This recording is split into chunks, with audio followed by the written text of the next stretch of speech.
So we've got a story about sailing yacht Koru, belonging to Jeff Bezos, of course, largest privately owned sailing yacht in the world. The vessel, as we reported in the previous videos, was in St. Bart's for the New Year's Eve celebrations.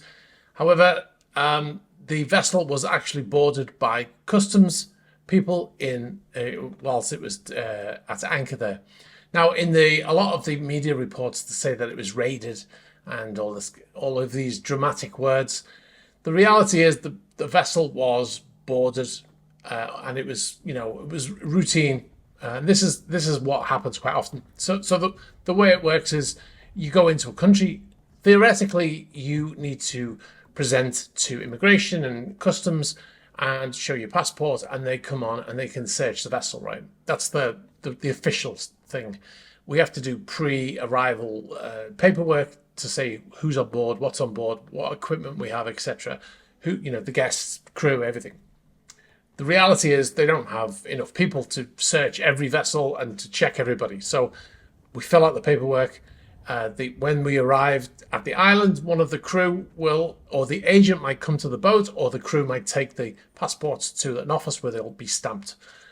Sometimes the agent does it. Now, occasionally, randomly, they'll pick a boat and they'll say, let's go search that boat, or let's go on board and check the people that they said in the paperwork is on board, right? And they'll go around and check to make sure they're not importing any cargo or anything like that illegally. And that's effectively what happened. The stories of them, being raided and stuff. The word "raided" is clickbait, really. But that's the story: is that the vessel was boarded by customs. Not really a story. The only reason why we covered it at all was because of the stories that we saw, which were misrepresenting what was happening. Really, every vessel theoretically is required to be searched and boarded, but they just don't do it. So that's the story. Anyway, the vessel was later released. It took 3 hours for them to search the vessel, which, when you consider the size of that vessel, it's not an awful lot of time.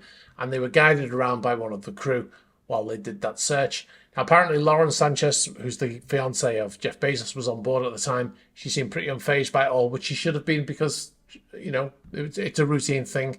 And it's probably not the first time that it's happened. It's just the first time it's made the news. Thanks very much for watching this video. You've been watching a Superyacht News clip. If you'd like to see the full unedited Superyacht News video, you can click on the link over here. You can also find our channel links below here. And if you'd like to see more shorter videos like this one, be sure to subscribe to this channel.